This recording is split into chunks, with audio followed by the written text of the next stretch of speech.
welcome to the Bearhug Club, a pro wrestling podcast of positivity.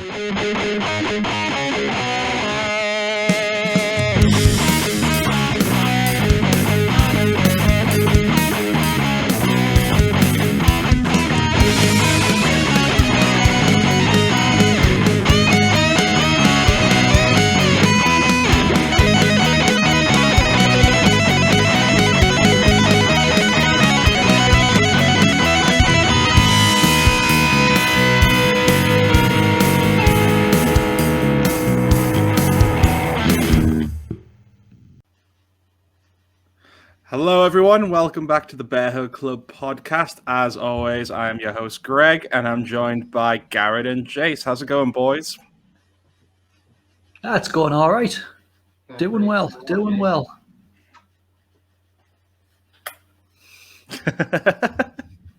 Wonderful. So we're a bit late starting this week. We're supposed to be going live at 6, but I'm having issues with my microphone, hence why I'm actually holding it like announcer style. So it could just die completely at any point during the recording. I really hope it doesn't, but we'll see what happens. This week's show, we're going to be talking about from red carpet to the ring, celebrities getting involved with wrestling. But before that, I thought we'd do a little bit of a recap of NXT Takeover Vengeance Day, as that happened over the weekend. What was your overall thoughts of the show, guys? It was a takeover. You can't not like a takeover. Quality of matches is just unreal. I think every match on the card was just about as good as it could have been. Although that botch with the table during the women's title match was hilarious. Especially just Tony Storm's face of just like... Garrett, what do you think? I think the table was selling that well for Tony. You know, if anything, it just speaks volumes about her. Yeah, great show. I mean, what was it, 2.5 hours, which is just always great because, you know, you can have too much of a great thing. Yeah, the dog's coming in. Garrett's got ghosts. I do have ghosts. You can have too much of a good thing. I was worried that there were going to be two dusty finals matches for some reason. I don't know why that worried me. I was worried when there's like two of us at the same type of match, like two Rumbles or two Chambers or whatever, but it did the exact opposite. It was just great tag team wrestling. You messaged me saying, you messaged us saying, you know, how the women's tag belt should just go to NXT because that was just stellar. Yeah, like that was my thought. So I thought it's not like takeovers from the recent times have been like terrible. It just feels like they haven't met the bar that they've certainly set for themselves. But I felt like this one really delivered. Like the women's tag team match in particular, I believe strongly that if they want those tag team belts to be worth something, then they should put them in NXT and build up a few more teams around them because that was just incredible. I thought Gargano and Kushida was again another potential match of the year category, but for me, match of the night and potential match of the year was Balor versus Dunn. I absolutely loved it. It was just pure old school mat wrestling for the most part, and I just absolutely adored that. I honestly think that if they could have the right build behind them, it's like the potential to be like a Brett and Shawn or Rock and Austin type scenario. They just complement each other so well in the ring, and it's like I could never see them putting on a bad match, and I could easily look forward to seeing them like having further matches down the line. Yeah, but, well, it's Balor and Pete Dunne, like two of the best, not just in WWE, in the world. I think everyone went into that match thinking this is going to be amazing, and it absolutely delivered. Like, just especially with you didn't know who was going to win. Because I think a lot of the time when Balor came back to NXT, they're just like, right, Balor's just going to go on this tear. And I think Dunn was the first one that you're like, oh shit, Dunn could take the title from him. Especially because they were bigging up the fact that Balor's undefeated in 6 takeovers. They normally only make a point of doing that when it's going to end. Yeah, I think part of not knowing the finish for me, I still thought Balor was most likely going to win, but part of like, me thinking that Dunn was because of the sort of the stories they're telling with UE Undisputed Era. Mm-hmm. You know, like you've got maybe he loses it and then Undisputed Era turn on him. Maybe he retains it and what happened. That's part of the reason why I feel like there was a lot of, probably a lot of people that think maybe Dunn could have taken it. Yeah, I'm with you. I didn't think Dunn was going to win it tonight. I kind of always assumed it was going to be Balor, and I kind of watched the show in two parts, and I spoiled the main event for myself, so I knew Balor was going to win going into it, and I knew about the split with the Undisputed Era at the end. But when I was watching the match, because it was so good, there were, like we've said before, there were just points where I legit thought Dunn could have won it despite knowing the result, and I think that's just again a testament to like how great a workers these two are. What's everyone's thoughts then on what's going to happen with the Undisputed Era going forward, given that Cole not only super kicked Balor, but also super kicked Kyle? I think that's going to lead to Cole, at least Cole going to the main roster. He's going to feud with Kyle. Them two could have amazing matches. It's probably going to split. But when Bobby Fish comes back, he's obviously going to side with Kyle O'Reilly. And then it's going to be Kyle O'Reilly, Bobby Fish against Adam Cole and Roddy Strong. Which, that's a tag team match I would love to see. Oh yeah, it'll be fantastic if that goes forward. I think it's going to end with Balor, with Cole on the main roster. That's probably what they're doing. They most likely want him on the main roster. Maybe they're just going to have Balor as the new leader. That's probably the plan. Keep everyone else back down in NXT.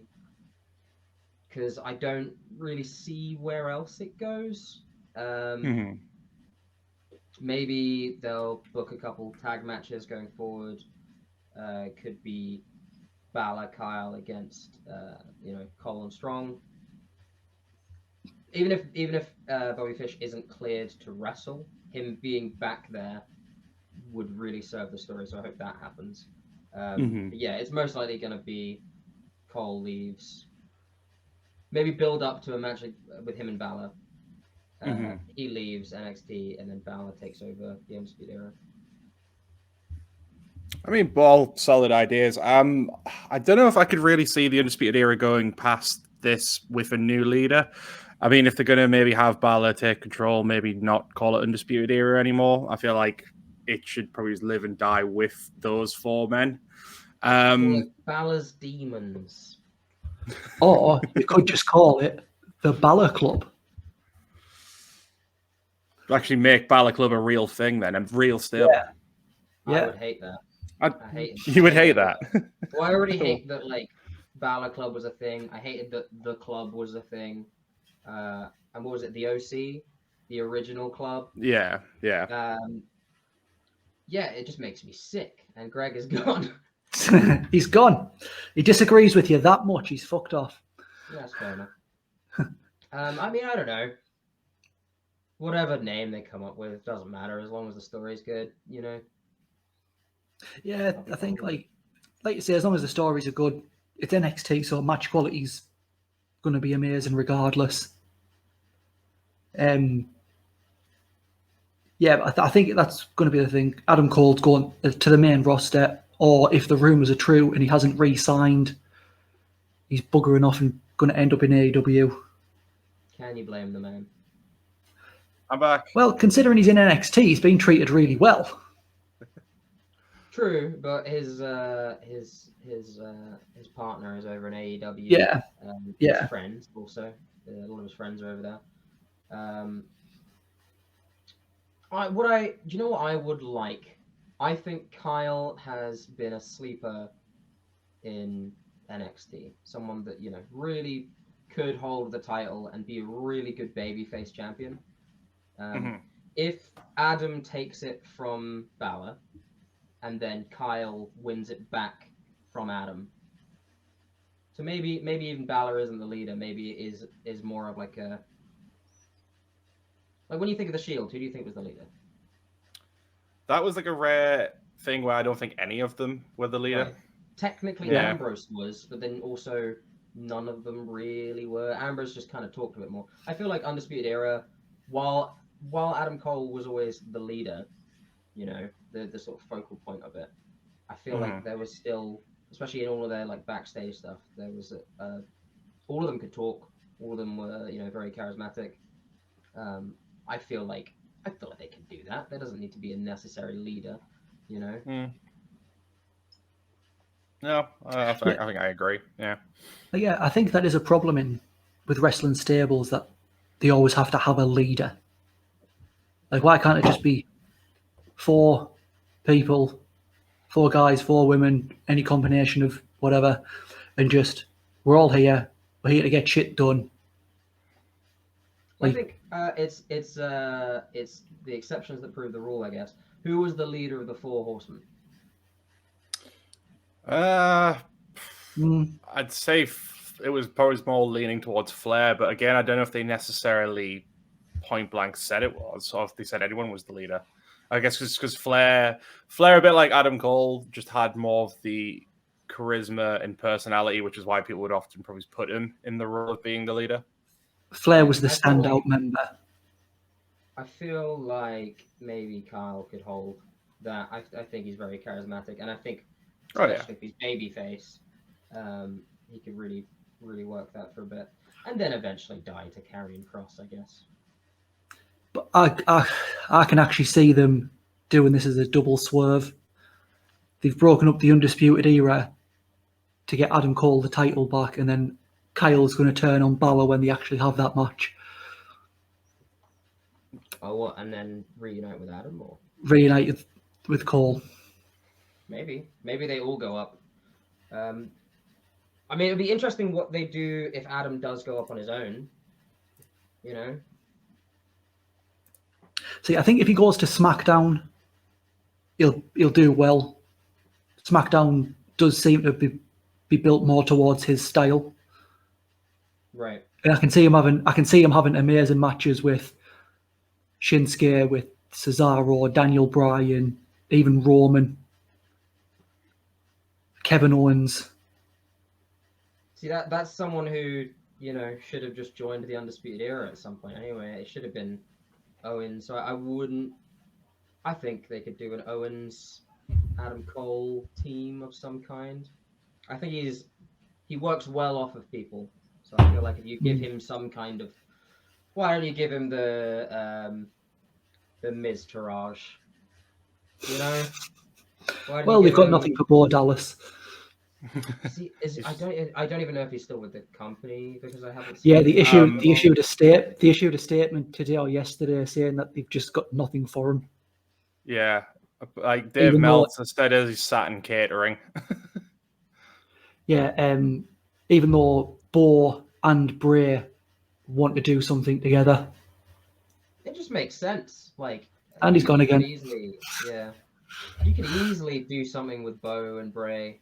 Like, yeah, just have him show up, have him be a character on the Funhouse. How is that difficult? How is that difficult? Like, it's weird. Like when NXT first started, Bo Dallas was one of the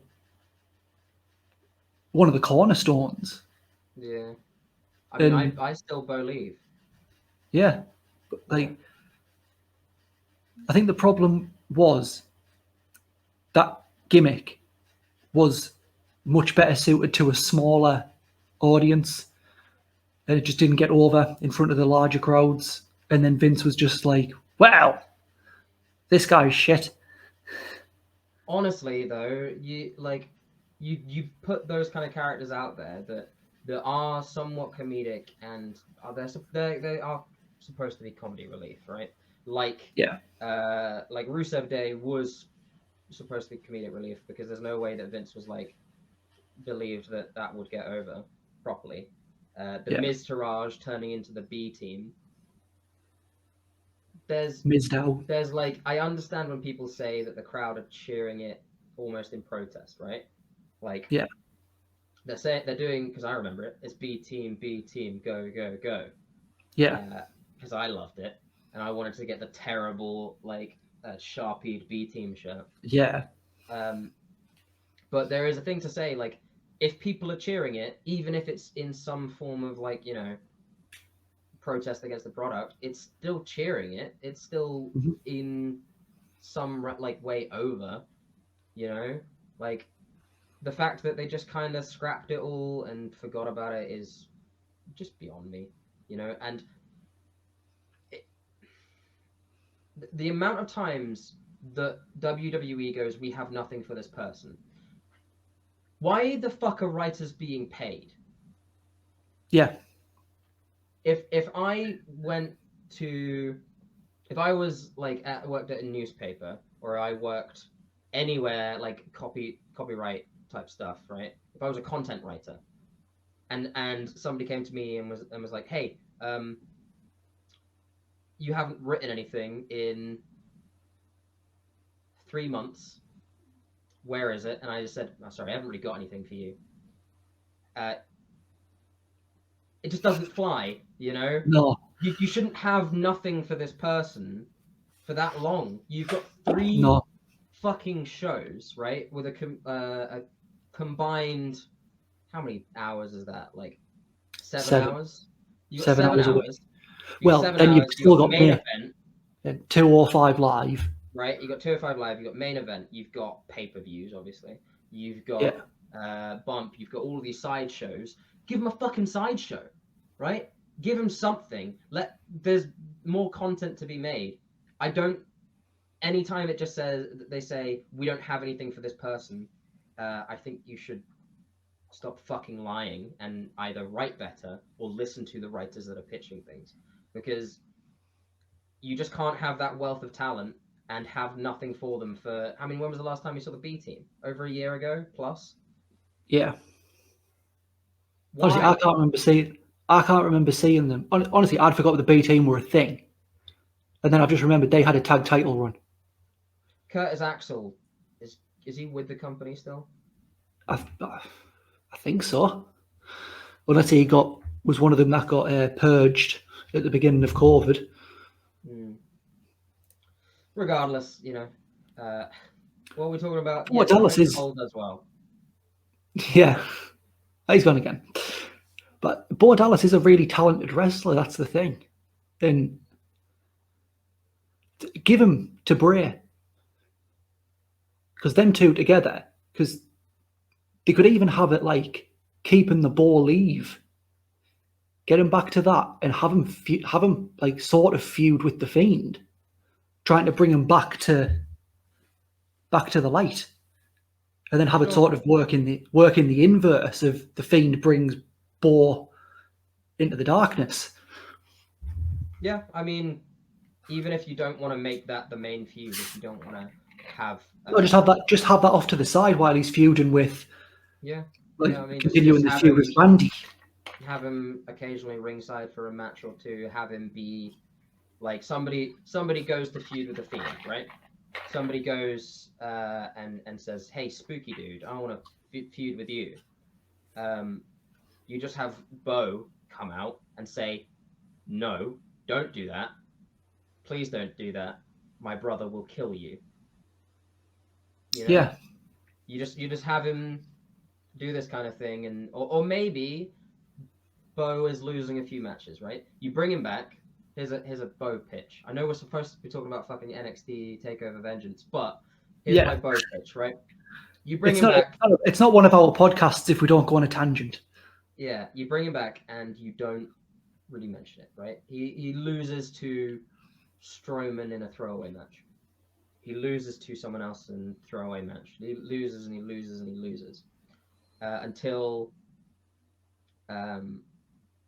he's like helped to win matches by the Fiend, not like actively, because you might even make the Fiend more of a comedic side character, but like maybe even Alexa Bliss comes to ringside.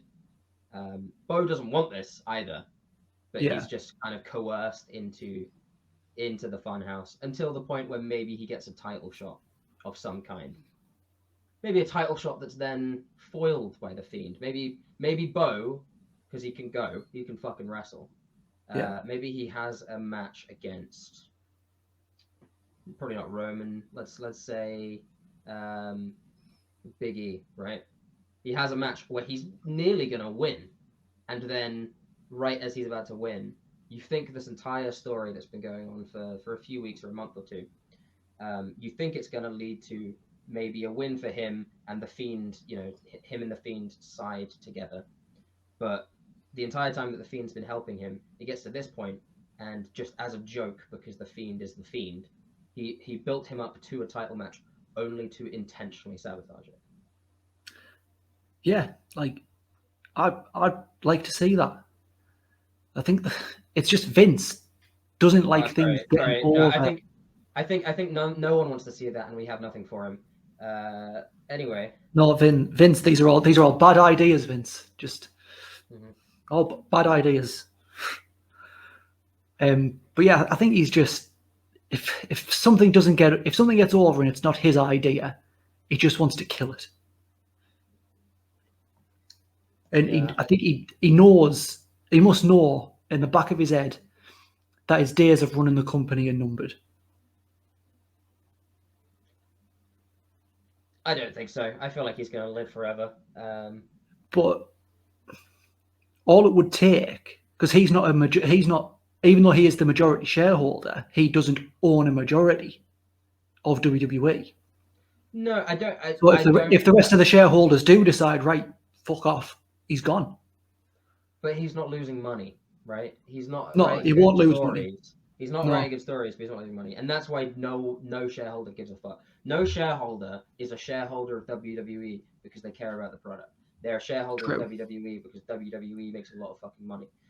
Very true. They're a shareholder because they can go to Saudi Arabia once a year and get millions, right? They're shareholders because they can throw away the network for $1 billion. They're shareholders because even in a global pandemic, they make the highest amount this year than they have ever. And yet they still fire everyone anyway. That's why they're shareholders. No one is going to push Vince out of the company. They're not going to have like a vote of no confidence in Vince because he won't like book things correctly. They don't give a fuck if like anything goes well, right? They just care if like advertisers are pleased, which is very depressing. But what can you do? Why did COVID have to happen and Vince had to fuck off the XFL? Things were getting better. The Rock has the XFL now. He owns it. Yeah. Which hopefully Vince goes back to that, just licking Dwayne's sweaty balls. Okay, well, seemingly Greg is having some technical difficulties. So, welcome to the first ever G&J pod. We haven't actually met in real life. No, we haven't. To those watching and listening. So we will take the podcast that Greg was going to lead and we will wing it. Speaking of The Rock and celebrities, we're going to be talking about celebrities in wrestling and what it means, times that it's happened before, and what maybe we'll fantasy book some of our own celebrities. Let's start with that, right? We talk about some of the celebrities that have been in wrestling and that are going to be in wrestling. You know, we have the upcoming match with Cody and Shaq. You have people like, Mr. T coming into wrestling. You have Mayweather. You've got Stephen Amell. Countless people, right? Obviously, David Arquette, people like that. If you could book a celebrity and how you would book them, who would you book and how would you book, where and why and what?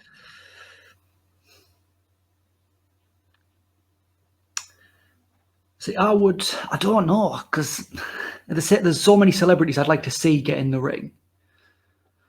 But at the same time, I don't like it when celebrities get in the ring. Right. Because I could understand when it was Stephen Amell got in the ring with Pac against Stardust, and I can't remember who he was tagging with at the time. That was to promote Cody Rhodes being on an episode of Arrow. Right. I can understand that bit of cross promotion, fair enough.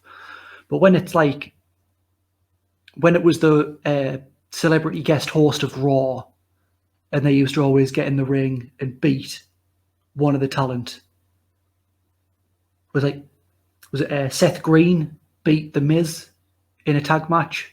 Right. Like, so I think it needs to make sense, and I can't really think of any celebrities where it would make sense. Like, but suppose maybe not so much mainstream celebrities, but like there's a couple of UFC fighters who've expressed interest of going to the WWE. Obviously, you've got Brock, you've got Shayna, Ronda, Cain Velasquez. I know Daniel Cormier. Oh God, Cain Velasquez. I forgot about that. Yeah, Daniel Cormier is a massive wrestling fan, so I can see when he's DC. Cormier. Yeah, I can see him going to the WWE, which again would make sense. But Oh yeah, I'd love to see Cormier Brock. Hell yeah. oh yeah, because didn't Brock wanted that fight, but Dana White just went, nah, he'll get your head mashed in. So like, yeah, Daniel Cormier, Conor McGregor. I'd love to see Conor McGregor. I don't think Conor McGregor would work in a PG environment. Probably not. I mean, if the money's there, he'd probably do it, and they'd probably pay the fine willingly to let him swear a couple times. Yeah. To be fair, they'd probably do it at a run Saudi show. Yeah, they'd run the show probably on an even greater delay, so they can make sure that they hit the bleeps. Yeah. I think you're right. It's more just down to, why are they there, and what are they doing? What are they doing there? Are they there to promote a thing, or are they there to promote wrestling? You currently have Bad Bunny in WWE, and by all accounts, he's really he's putting in work backstage, and he really wants to be. He's a wrestling fan. He wants to do it. Stephen Amell is a wrestling fan. He's now worked with the Bucks and things like that. And it shows. He's not bad, for a green wrestler in the ring. He's pretty good. And he somewhat held his own, and it's pretty decent. I think that's it. Having someone who comes in and at least to a certain extent understands the business. I feel like it's cheating saying I want this MMA guy or this boxer to come in. Yeah, that's what I mean. That's why I didn't want to. Yeah. Or maybe boxer's different, but like somebody from MMA, because it's just like, they already know how to wrestle, real, Greco-Roman type style or jiu-jitsu or something. I feel like the best is, like you say, when it makes sense story-wise. So you need some kind of crossover of a story, right? Like I don't know, The Rock against. Do you know how out of wrestling they are that my brain did this? I was like, two wrestlers, The Rock and John Cena, and then my brain went, they're not wrestlers, they're actors. And then I was like, maybe they could have a Mania match or two. Twice in a lifetime. Yeah. The Rock versus fucking Vin Diesel, the winner. Fast and Furious franchise on a pole match. Yes. It's just a collection, all the DVDs. Yeah. just the DVDs. Oh my god. Not even Blu-rays, straight up DVDs. Yeah. It's a shame. It's a shame we weren't in the transition between VHS, because actually, just do that. The VHS is probably some of the Vince would understand it more. On VHS. Oh yeah. Yeah, like there's not a lot of celebrities I can think of who are tied to wrestling in such a way where it makes sense. for them to be there in a in-ring capacity. Right. Like having musicians there to promote an album, but they've also done the theme song for a pay-per-view. Totally fine with that. But for someone to actually get in the ring, they would have to have a reason. Like True. John Cena against whoever the host of the Nickelodeon Kids' Choice Awards is, because he keeps getting slimed. No, against slime itself, against like Yeah. a gelatinous cube from D&D or something. It's like just a John Cena slime match. Right. Just a paddle and pool on the ramp full of slime, and he just has to roll about in it. Yeah. To be fair, that's something I could see John Cena doing. I think as long as you make the story somewhat interesting, it will always lend itself to some kind of comedic thing, I think. Yeah. Pretty much like no matter what you do, unless it's an MMA star and they're already legit, there's gonna be something comedic going on. Whether it's Bad Bunny coming in and now the 24/7 champion and does a couple of like things here and there. If you had a musician, simply have them come on and play better than Elias, you know? Yeah. We're saying this after talking about how they have nothing for Bo Dallas. So, ideally, book Bo Dallas first, and the other people that aren't getting booked. Mm-hmm. Then do some celebrity stuff. But let's say, in this hypothetical, you've already booked everyone else, and now you also have celebrities. God, it is difficult trying to think about it because they're always pretty much only going to be there to promote something, you know? Yeah. And there's a point in celebrity where you think like, well, they're not gonna fucking wrestle. Like, can you imagine Chris Evans coming down in full Star Spangled Banner, Captain America, and wrestling? No, like Fuck it's never no. gonna happen. I could maybe see. Maybe I could see a Chris Pratt wrestling. You know, Yeah, I could see might be that. too big at this point. Evan Peters, maybe. The cast of Jackass. Well, that's happened. Yeah, well, sort of. Because they're doing another movie, right? So again, Yeah. Even though I'm pretty sure Bam has been kicked off the film. Yeah, he's been kicked off for being too unstable. But now he asked his fans to each send for $1 make his own one. Make a Radha movie. Because he needs to keep that skater persona alive. Yeah. Man, Jackass makes me sad now. I used to love that shit. It's not surprising that the unhinged people with substance abuse issues still have substance abuse issues. Mm-hmm. But that's very sad. My favorite. Have you seen the tweet where it's Hulk Hogan goes, "Damn, I miss Bam Margera. Rest in peace, buddy. wish he was still with us." And then Bam replies like, "Still here, brother. Don't worry." And I just don't think he gets a reply. Like celebrities in wrestling, like first couple of WrestleManias, can understand it, especially the first WrestleMania, because Vince put everything into that first WrestleMania. Like if that first WrestleMania didn't work, that was it. There was no more WWF. Mm-hmm. So I can understand get the celebrities because who was there? Mr. T was there, Cyndi Lauper, Muhammad Ali. That completely understandable because needed that mainstream appeal. True. I mean, at but the now time, wrestling's WWE is the mainstream now. Right. There's no one on the planet who hasn't heard of WWE. Right. Who doesn't know what WWE does. So I don't think you need the celebrities. Agreed. It's interesting because like you say, when they first did it, it was make or break. But what they're doing then is they're trying to get the largest gate. They're trying to get the highest buy rate. Buy rate doesn't exist anymore. The only people doing pay-per-view are AEW, and even then, it's still diehard fans that would that would buy a network from them anyway. it's really down to like in the past, celebrities were there to get eyes on the product right then and for that time. Yeah.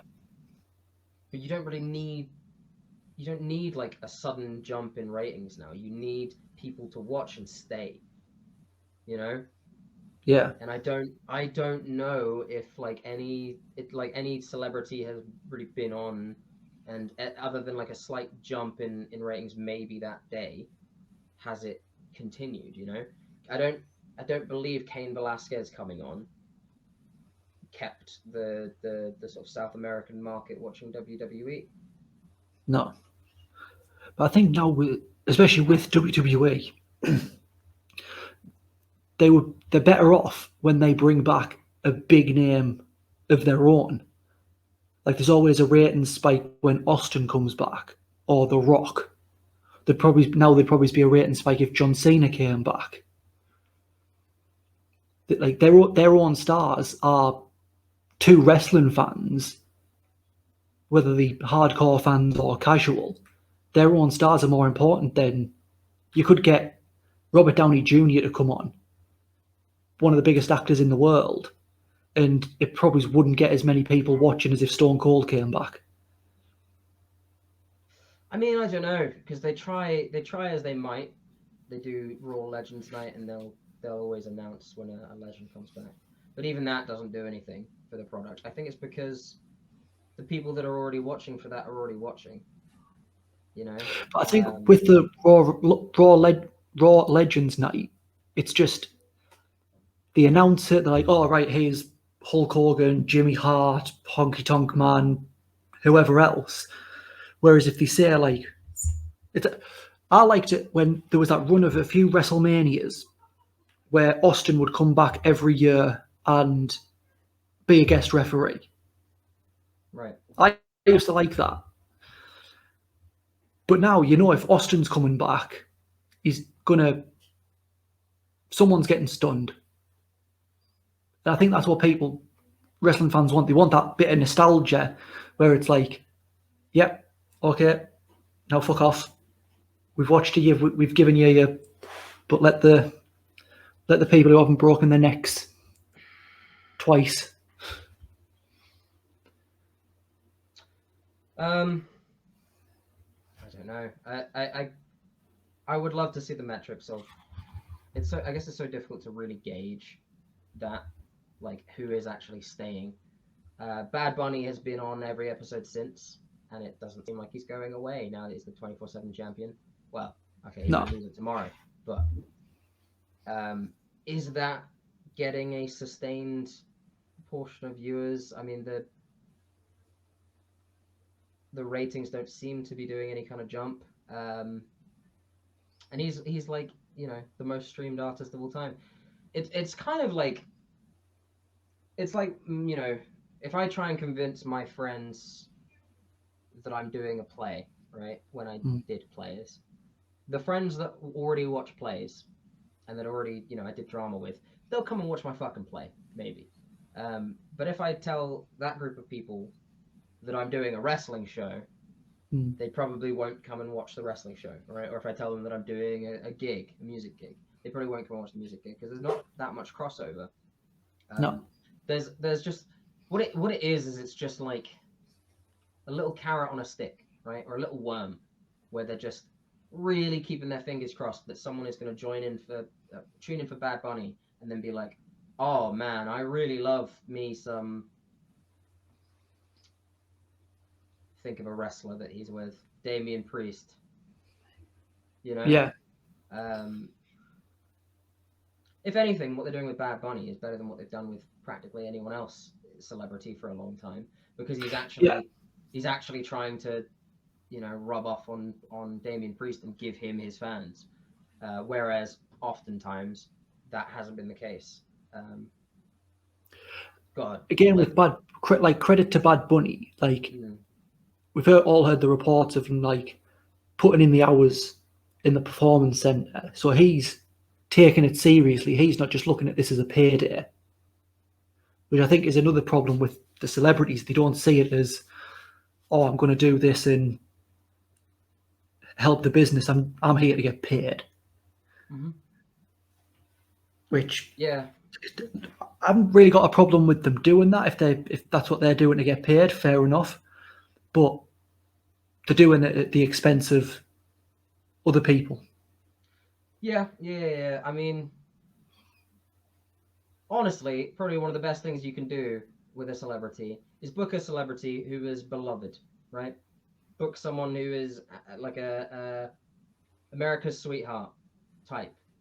Can't think of one because I'm not too privy on celebrities in America or anywhere.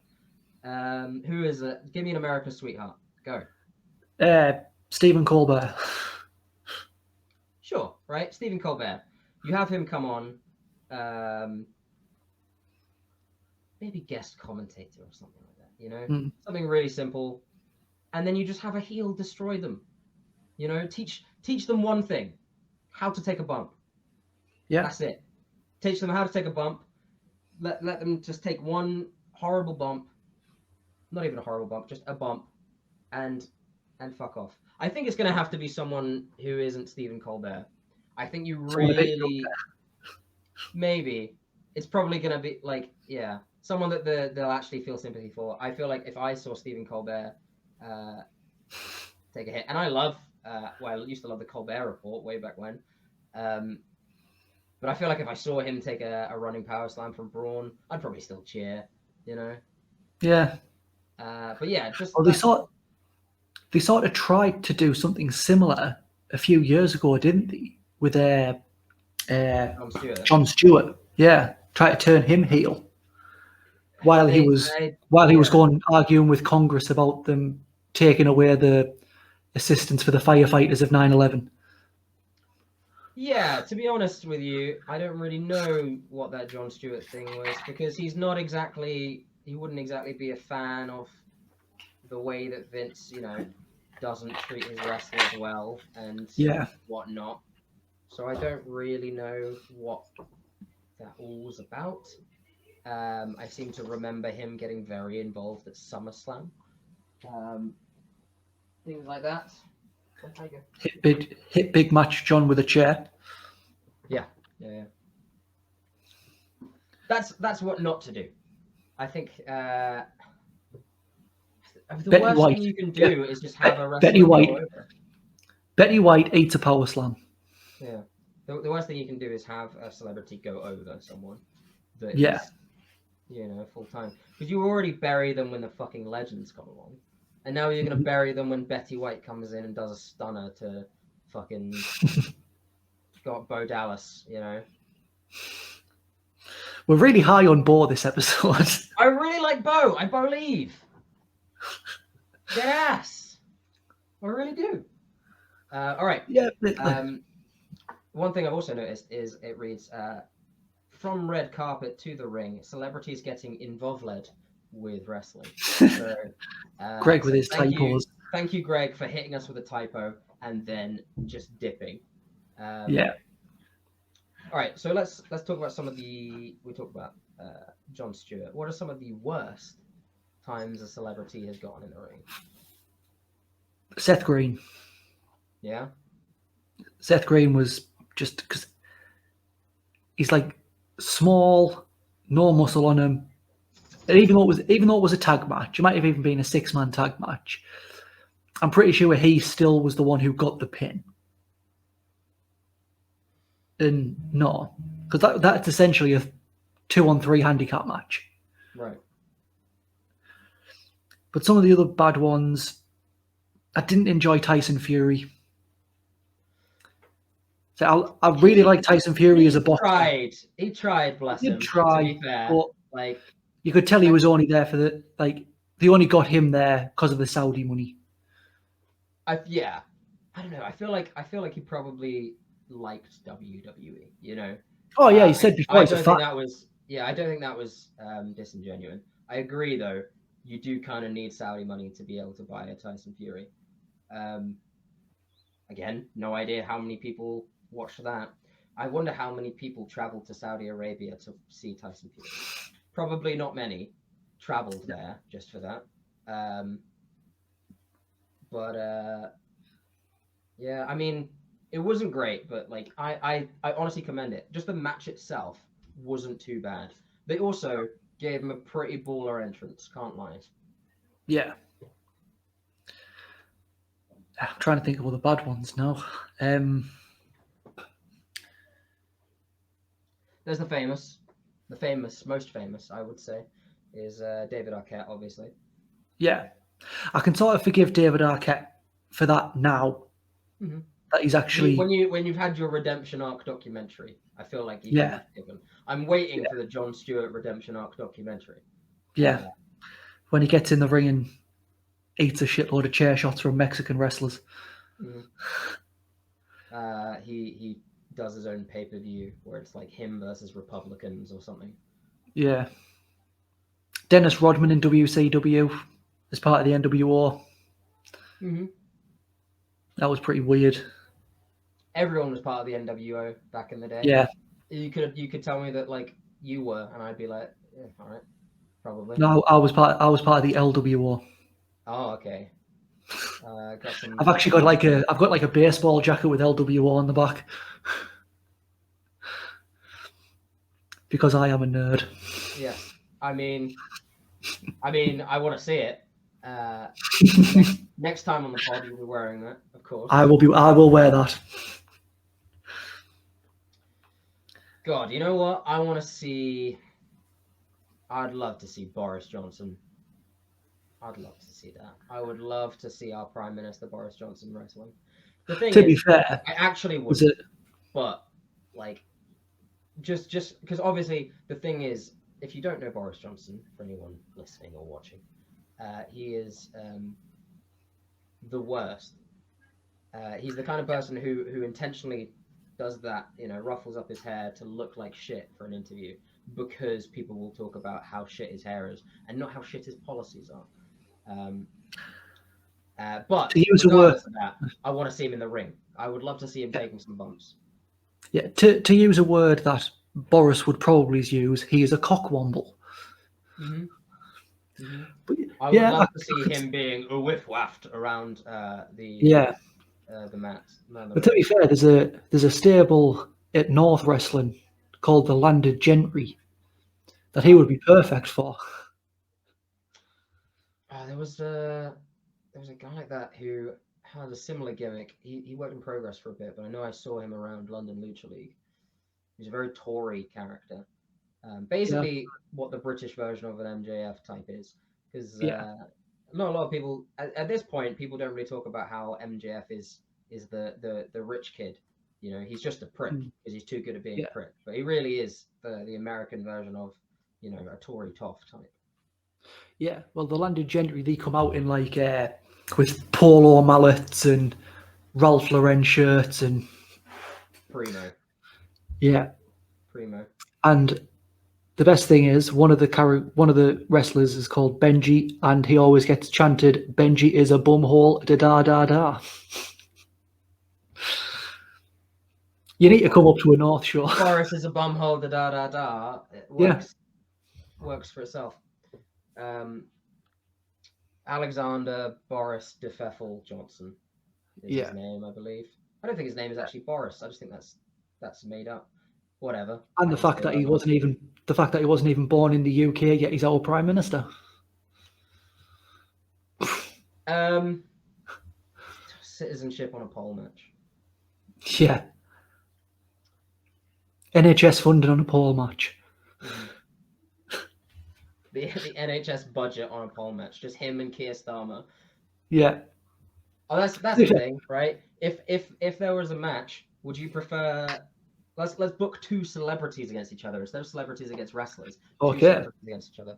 So obviously we've got the NHS budget on a pole match, which is Keir Starmer and Boris Johnson. Obviously, if Keir wins, it will probably go to the NHS. But if Boris wins, it will probably go on his constituency's underheated floors. I don't know. Probably on some Tory expenses, for example, the patio they need done, or their new driveway, or some prostitutes, or something of the like. Some moats getting cleaned. Yeah, I'm sure Jacob Rees-Mogg needs a new glass jaw. Anyway, what was the point? Yeah, two celebrities. Book Yeah. two celebrities against each other. I would like to see. I almost want to see like matches that have already happened in real life in wrestling. You know, I'd love to somehow see Habib against McGregor again, but in wrestling. You know, Yeah. because as you know, if McGregor can win, if he can sneak in some brass knuckles, you know, something like that. Yeah, that'd be quite good.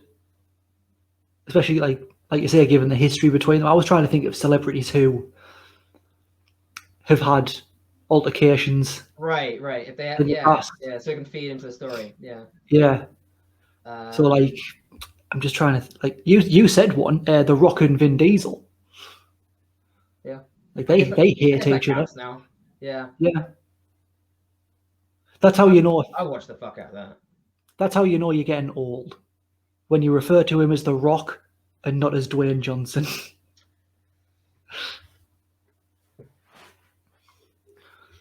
Because even my mum, who hates wrestling, still refers to him as The Rock.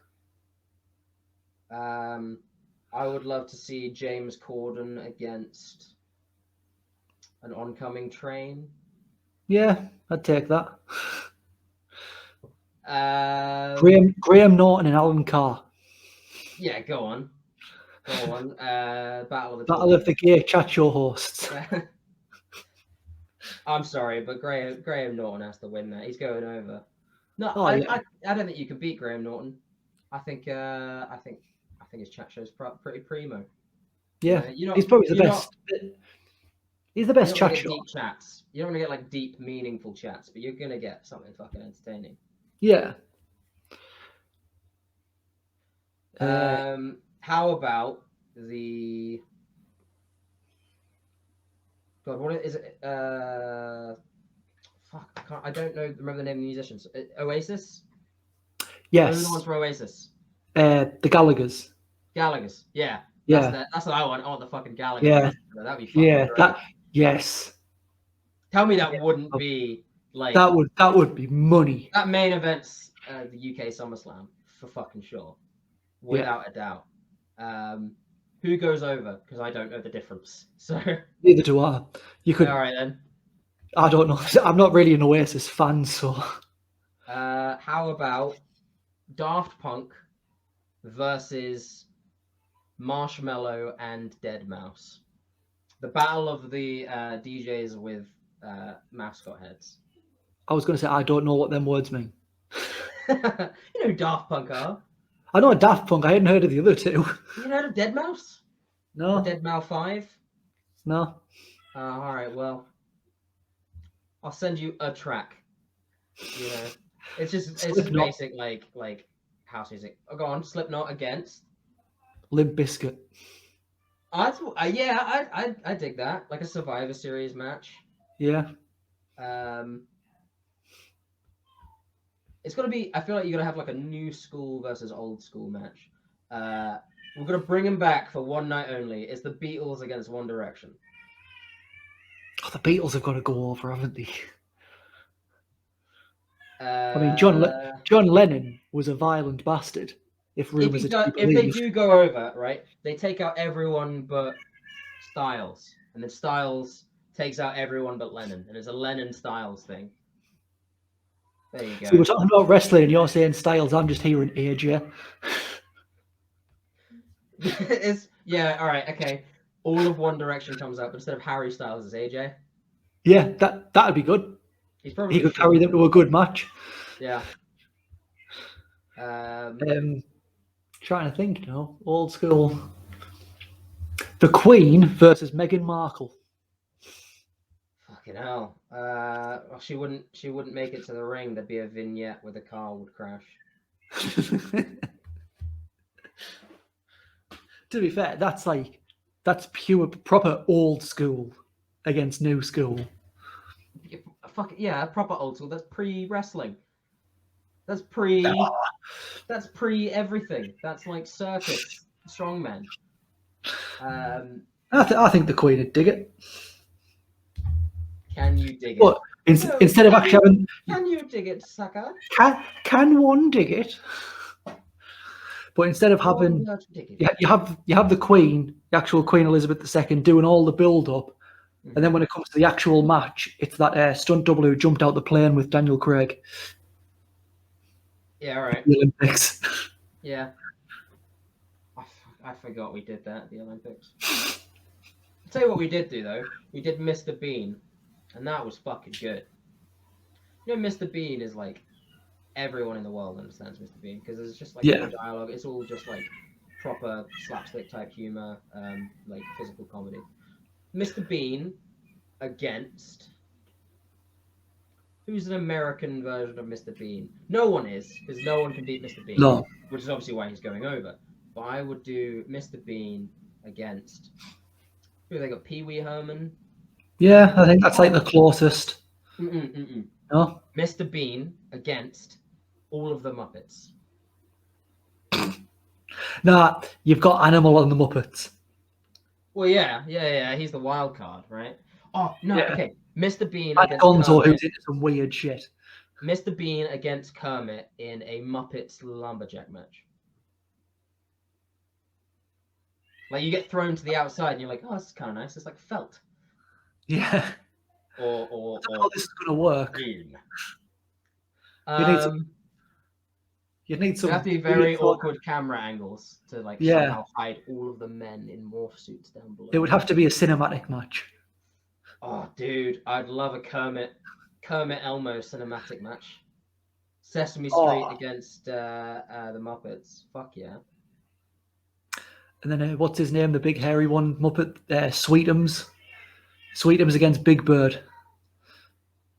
Which one's Sweetums? Is he the one that always gets left behind in the movies? Have you seen Muppets Treasure Island? Hold on. I need to Google Sweetums. I think that's his name. Sweetums Muppet. Yeah. So in the movie, all I remember this guy is from in the movie where they're on like the road trip and everything. Yeah. They like get everyone and then they drive away and then he runs up. Runs up like, guys, wait for me.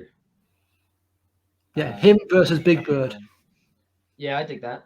Have you seen the recent thread where it's all of the different Big Birds from different countries? Yeah, I saw that. All the Big Birds against the Shield.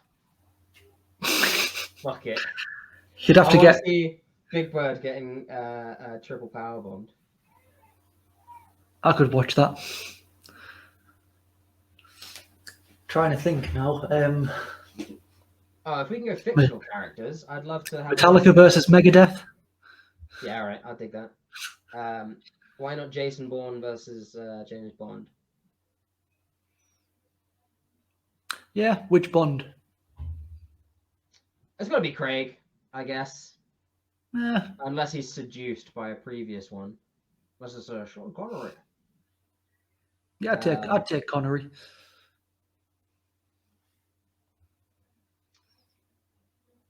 Hold on, let me tell Greg we're wrapping up soon, I believe. They'll have to message us when because we can't leave without him. No, we can't. He needs to get involved led. Yeah. He has to get involved led. If he doesn't get involved led, we're fucked. Slipknot versus Stone Sour, Corey Taylor fight himself. To be fair, that sounds like something Corey Taylor would do for a music video. I'd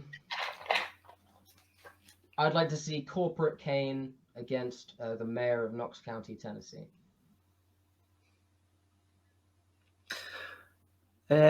Mean Mark Callis against The Undertaker. That would be a good one. I'd like to see Dude Love, Cactus Jack, Mankind, Triple Threat. As long as you put Mick Foley in them, make it 4 way. Yeah. I'd quite like to see The Rock against Dwayne Johnson against make it a triple threat. The Scorpion King. Ooh. Yeah. Fatal Four Way, Luke Hobbs from Fast and the Furious. Isn't that Jason Statham? No? I swear that's Jason Statham, isn't it? No, wait, he's Sure. I'm sure he's sure. Yeah, he is. And on that note, thank you everyone for listening or watching the Bearhug Club podcast. You can catch us on Facebook at Bearhug Club Podcast and YouTube, or Bearhug Club Pod on Instagram, or Bearhug Club on Twitter, or right here on Twitch. It's the Bearhug Club Pod. That sounds like your cue as well. Yeah, that would be my cue to go. So thank you very much, Jace. Yeah. Fuck you very much, Greg, for leaving us. But yeah, I hope you somewhat enjoyed this. Consider subscribing to the next week. Yes. See ya. Bye-bye. Fuck you, you fucker.